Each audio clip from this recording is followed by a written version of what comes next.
Hi, I'm Faith Levine from Graceful Fitness.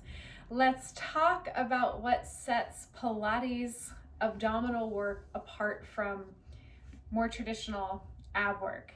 And that is the close attention that we pay to what muscles are working, how they're working, what muscles are not as strong as they functionally could be, what muscles are perhaps tight, and how to coordinate all of your abdominal muscles to create the best posture, the most functional length, strength, and alignment that you can have within your body. The muscles that we're gonna be focusing on today: transverse abdominals. Muscle fibers run this way and wrapping all the way around the sides of your waist. When they engage, you feel a corseting effect, drawing in of the abdominals, drawing in of the torso musculature. Your internal obliques running this way and deep as well. Your internal obliques coordinate with that. Your external obliques running down the sides as well, muscle fibers running this way. And then your rectus abdominis, all the way from your sternum down to your pubic bone. The rectus abdominis, or the six-pack abs, running lengthwise and very superficial.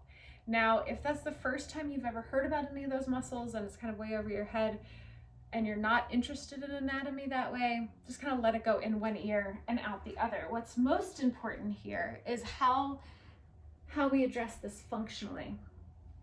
And I'm going to go ahead and give you the real view here, because it will help to see what we're talking about. And I'll show you my rectus abdominis. So I just popped up here, and it's often referred to as the bread loaf effect. My abdominals, if I feel in there, there's a little flesh over there, but if I feel in there, the muscle is hard, it's engaged. My rectus abdominis is engaged, but it's popping up. It is not working in conjunction, in coordination with my lateral abdominal muscles, my transverse abdominals, my obliques. It's not working in conjunction with those deeper muscles to draw everything in and get really true deep core support. So now, tapping into my obliques and my transverse abdominals, I'm going to come up again. And none of that bread loafing effect. You can see, if I could turn the camera, if I had a camera person, you can see there's relatively even tone across my abdominals, as opposed to that bread loaf pushing up effect.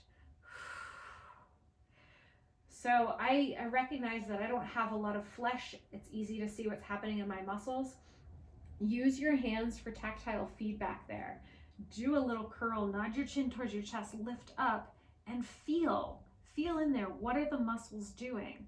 If they're maybe tone on the side, but then not as much tone, and then this ridge or bread loaf of tone, your rectus abdominis, your superficial six-pack torso flexors, are dominant and overworking a bit.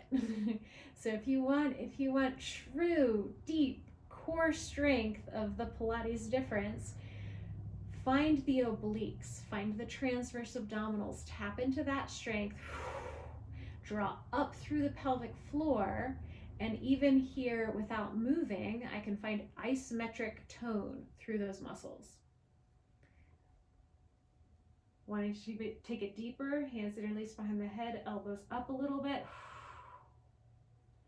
I'm now coordinating my transverse abdominals, internal, external obliques, mostly internal, but external a little bit as well, and my transverse abdominals, and finding that tone all the way across.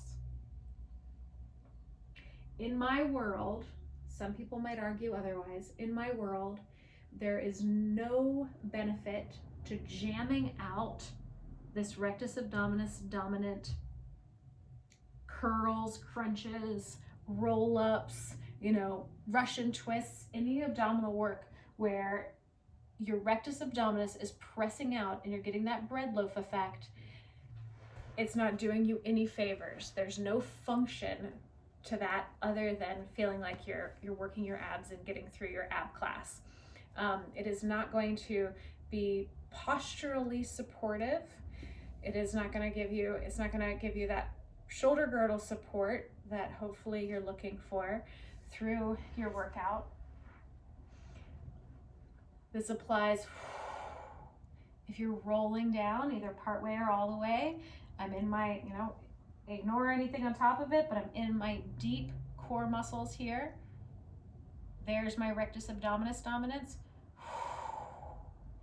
There's my transverse abdominals coordinating with my obliques, coordinating with my rectus abdominis and my pelvic floor. So superficial strength, deep strength. This works in side lying. When we're here in any type of side lying position, the lift of the bottom waistline, the drawing in of the front body, clamshells, hip circles, any of those, drawing back rather than pressing. You can see that doming effect rather than bearing and creating inter-abdominal pressure. I got longer, did you see that? Bearing down, kind of getting shorter there. Fighting those exhales help. You'll hear me audibly exhale because the exhale does help me find that coordination between my side waist and my front abdominal muscles there. Same thing on hands and knees.